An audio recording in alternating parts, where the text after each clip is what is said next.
We're in Harrisonburg, Georgia, a little town on the water coast. We do oysters. We farm them and wild picking. This is a nice oyster, or a wild oyster. We work anywhere from 2,000 to 3,000 a day. It's something grow on you. That love, passion for it, it grow on you.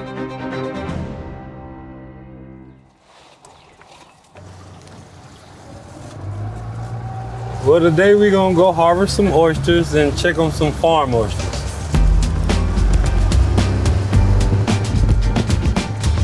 Well, we're headed to a nursery. This is good exercise. Shake them in the bag and keep them loose.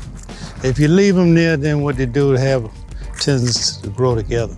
They stick, then they start looking like a wild oyster. It don't take long for it to do that. We pull them out, we shake the bag, make sure you shake the sand or mud out of them. The more you can keep them clean, the more flow of water that can get to that shell.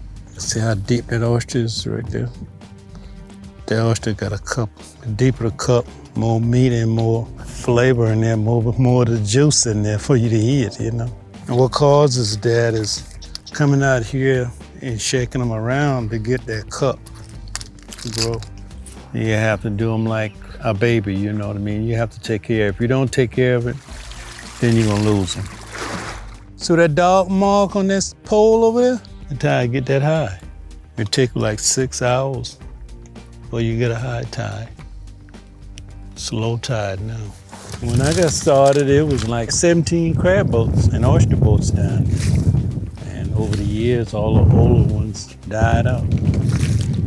And so it just left just a few of us here now. It's time to become a part of me. This oyster right here, that's a wild oyster. That's a farm. That's what you call wild harvest in here. That wild harvest, Mother Nature pretty much do it all, you know. They sit there and grow in the banks, and it's up to the harvester to go out there and pick the right thing. I don't know, I'm pretty picky about my oysters because I want it to be right. My father, he's been at it all his life. Started in 1978. And I fell in love with it. And I asked him, think I can do it for myself? He said, yeah, so now I've been at it 45 years. Oh yeah, I love it. It gets in your blood. This is a nice oyster, or a wild oyster. You find them nice like that here because we work this bank a lot. If you're up on top of the bank, then you're gonna get the clusters. And they're good for roasters, but you can't use them in a restaurant or grocery stores. You know, you gotta have a single oyster. People love wild, people love farm. But all our oysters grow in the same exact waters. So we produce 3 types of oysters: a wild single, a farm single, and a cluster. And don't think you're just walking on shells, because you rake up, see, you got one there. It's a single. You know, when I first started, Pops was like, you gotta have an eye of the eagle. Ah, yeah, that's exactly what it is. And look at that, you pop them over, look. Beautiful. He's got that shape on him. Ah. That's a cluster. You got 1, 2 good ones right there, right? Ah, he's a deader.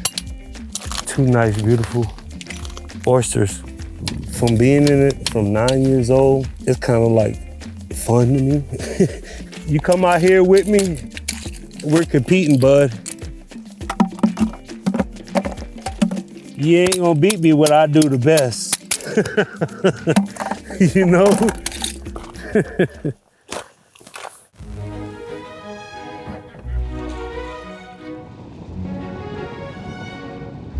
This is my daughter.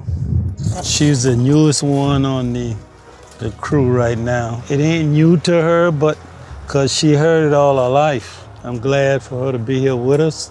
I didn't learn to appreciate this until I got older. I used to cry. There's too much water. I got it now, Daddy. But my son, he went into boat captain. He learned a lot out there in that field, and he been going places I didn't even want him to be. Going 50 miles offshore by himself. So you're a skipper before you're a captain, right? So that means you know everything from the gunnel on out before you even become a captain.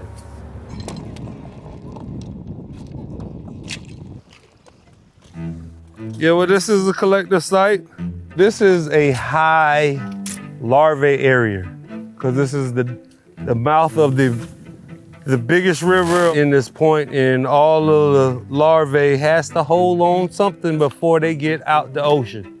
And that's why this area is just so productive for us. Oysters grow from larvae. It'll float around in the water column until it finds something hard to attach on. You take these and knock them off so they can actually breathe. Because I don't think nobody can breathe too much with like 5 or 6 people together. Oh, yes. You see how they falling off there? You leave them there and you come back, they'll be a nice, beautiful single oyster. When you break them apart, then they're gonna really grow. You gotta be actually present on site every day. You have to do small things that don't make sense to the next person. There's no farmer that farms the same, never. Everybody got their own recipe to their own madness. And that madness is normally beautiful.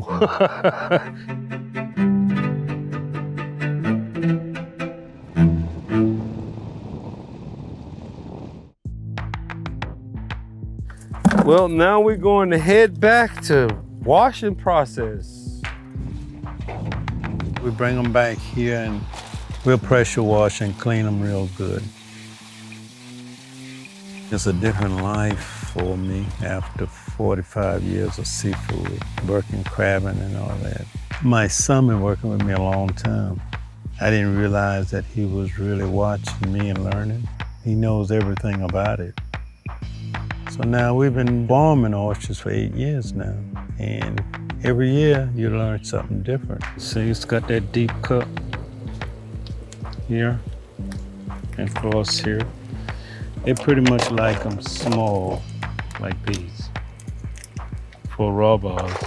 People come around and think about putting sauce on them. We say, no, try it without the sauce.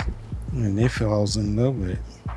We got a good clean water right here now, you know, so I don't know how long it will last, but for years, it's been like that.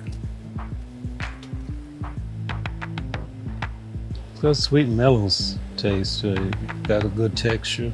You eat one, you want another one. Put them in bags and tie them down and put the tags on them in the day. We just work hard to keep things looking good and well for them, the chefs, to be happy. It's going to the graze, mashama, 300 count. McIntosh oysters fresh off the boat. We started with her. It goes pretty deep with the graze. We get along with all of them, and we got love for all of them. These are McIntosh oysters from Harris Neck, Georgia, and these are the most local coastal Georgia oyster. We have a really close relationship with the McIntosh family, and we serve them every day. You can see how beautiful they are, and they get that green hue because they're from the marshy Georgia coast. When we first started working with them, they would bring us clusters, and he's been developing them every year. Like, they look more beautiful every year, where now they look like this beautiful select cup kind of oyster. It's cool to see the different ways they are. Like, I'm from New York. Oysters are very briny up there. These are a little more rounded. We're gonna make you a pickled oyster. This is a classic snack from the restaurant. We start with making a pickle brine with apple cider vinegar, allspice, mustard seeds, very kind of aromatic. Today we're gonna use some Benton's ham. So these are oysters that we pickled overnight. You can see they firm up a little bit. and we roll them in the ham. It's a really fun bite. We'll usually serve this at the beginning of the meal, kind of wake people up a little bit. So we're gonna roast you some oysters today, kind of classic low country style. Yeah, so let's steam them until they start to open up like that. Burlap sack is like super traditional, and lemon, cocktail sauce. And we'll have parties in the yard here and give people little shuckers so they can just pop them open. We'll leave the sauces out and just kind of have a party. Grace is one of the first in our heart.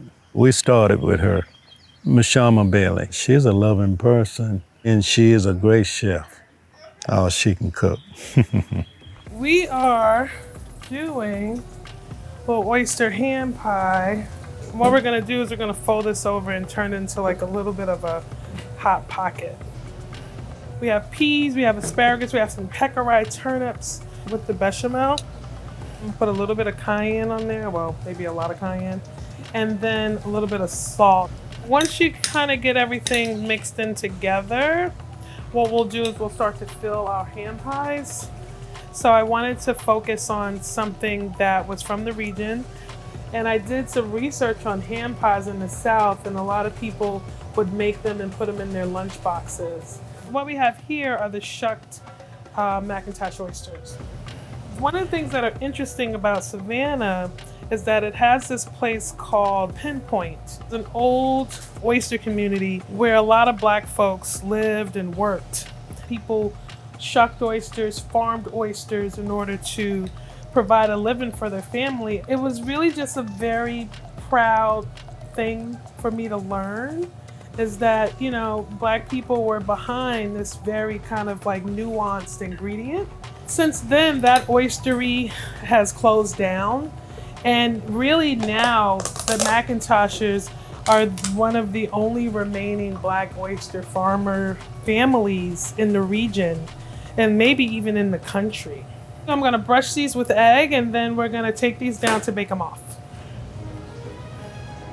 If you've seen them on the water, it's hard work, I think more people need to know about them.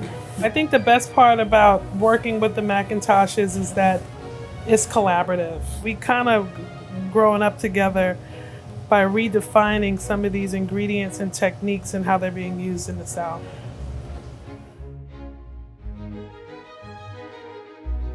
These are McIntosh oyster ham pies. Ooh. For the McIntoshes. Just taste it. Good. It's so good. Good, good. So is an oyster like in a Popeye? Uh-huh. Oh my God. It's like oyster in a pot It's pie. good. Yeah, good, good. They're taking good care of your food. Yeah. How does that feel, brother? You raise something so small, like a grain of sand, and you see it grow up as big as the palm of your hand. It just has to be something that you love. I mean, you're on the boat, just you, in the sky, in the water, and you see something beautiful all the time. Just you and the good man, you and God.